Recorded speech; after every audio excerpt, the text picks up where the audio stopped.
A morte no ser humano não é como nos animais. A morte é um mistério de separação. Sem o pecado o homem morreria?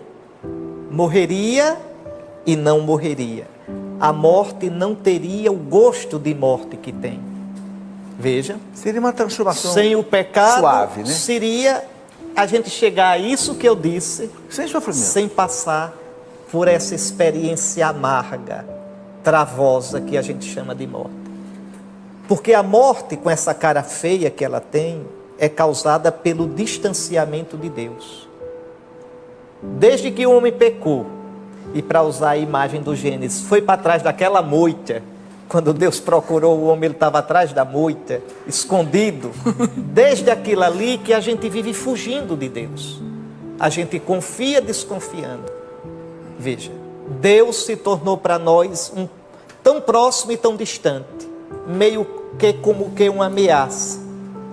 De modo que o salto na morte é sempre um salto, por mais que a gente creia, de vez em quando vem aquela pergunta chata, danada.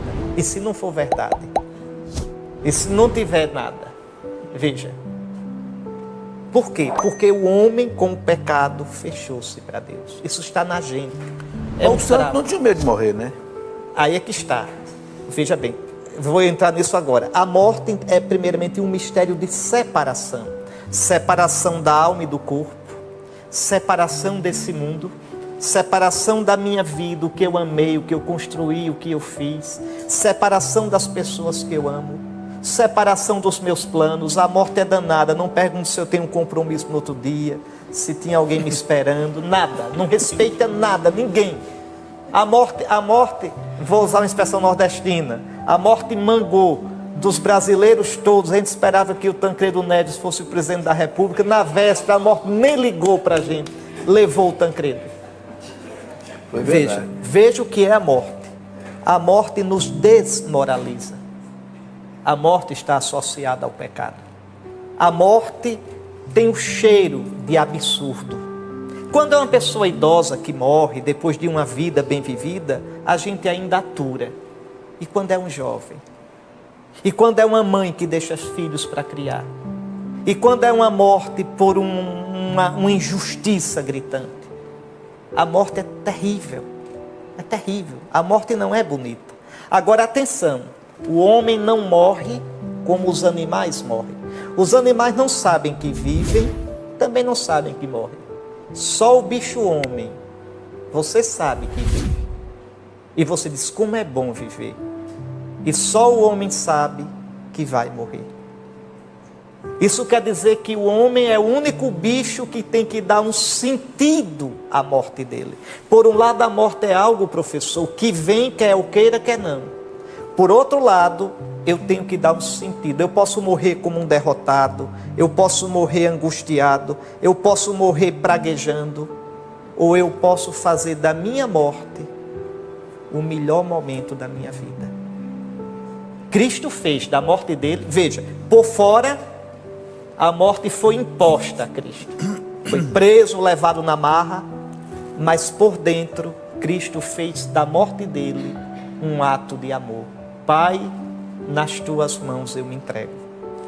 Então nós somos, cada um de nós é chamado a dar um sentido para a sua morte. E aqui, meu amigo, vale o ditado do povo: tal vida, tal morte. O sentido da minha morte eu vou plantando na minha vida. Se a minha vida foi uma amizade com Deus, como se vive, se morre. Exato. Por isso santos. Veja, São Paulo tinha tal... Ele que disse, para mim viver é Cristo. O que era morrer para São Paulo? Está em Filipenses 1. O meu desejo é partir para estar com Cristo. Veja, para São Francisco a morte é a irmã. Para Santa Teresinha ela não morre, entra na vida. Santa Teresa diz, vivo sem viver em mim e tão alta vida espero que morro porque não morro. São João da Cruz diz, amanhã eu vou cantar matinas no céu. Em Maceió tem uma freira velhinha, que depois da missa, ela se levantava e ia lá no sacrário. Eu gostava de ver só para mangar. Mangar quer dizer gozar. Seminarista é bicho perigoso. Aí eu ficava olhando, a freira ia, já velhinha, chegava no sacrário, alisava assim, fazia: homem, me leve. Homem, me leve.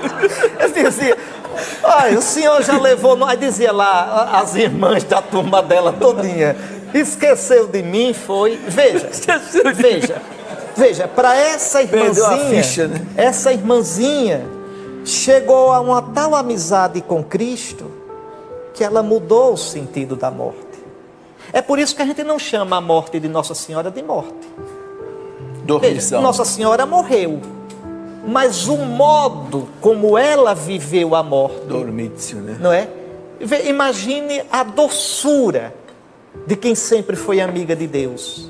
Imagine a alegria de encontrar seu filho na plenitude da glória. A gente não tem a ousadia de chamar essa morte de morte. A gente chama dormição. Dormição da Virgem Maria. Então, vejam, a morte, ela é vencida em Cristo. Cristo morrendo, abriu o caminho da vida. Então, nós temos a graça, o cristão, professor, tem a graça de viver da morte que ele vai morrer. Desde o batismo, recebendo o Espírito de Cristo, a vida de Cristo e a morte de Cristo vai trabalhando em vocês. A nossa vida é mortal não é porque vai acabar no fim, não é só por isso. Nossa vida é mortal porque ela é toda carcomida pela morte, feito madeira bichada. É morte cada saudade, cada derrota, cada tristeza, cada medo, cada angústia, cada frustração. A nossa vida é morte o envelhecimento, é morte as forças começarem a faltar. Veja, então a nossa vida é toda mortal. Eu posso viver isso como uma derrota maldita, ou eu posso ir unindo as minhas mortes à morte de Cristo. De modo que a morte de Cristo vai trabalhando em mim e a vida de Cristo, veja, no seu Espírito Santo, recebido no batismo como vida, na crisma como força, na Eucaristia como amor que dá vida, a vida de Cristo vai sendo plantada em mim. Até que quando eu der o último ponto nesse mundo, a morte termine o trabalho dela. A minha alma vai ser transfigurada em glória, na glória de Cristo, e o meu corpo no fim dos tempos transfigurado na glória de Cristo. Então, repare como é bonita a nossa esperança. Veja, então é dado ao cristão a morte, e eu penso muito na minha morte, não penso com tristeza não. Eu só penso preocupado com uma coisa: Senhor, que eu saiba morrer. Mas para eu dizer isso, eu tenho que dizer primeiro: Senhor, isso eu peço, ajude-me a confiar em Ti até o fim, para que o último momento da minha vida de consciência eu possa dizer, ou com palavra ou com um ato só, com um pensamento: Senhor, eu Te busquei a vida toda, e agora, com toda a confiança do meu coração, eu pulo nas Tuas mãos. Eu vi um santo dizendo assim: para morrer bem, tem que morrer antes de morrer. Sim, isso que eu estou dizendo. Quer dizer, é viver uma vida, Veja, desapegado, né? então a morte de Cristo vai trabalhando em mim. O cristão nunca morre sozinho. O cristão nunca sofre sozinho. É com Cristo. Então a morte não é uma desconhecida da qual eu vivo fugindo. Um cristão não foge da morte. Serenamente caminha para ela, sabendo que Cristo transformou o sentido dela.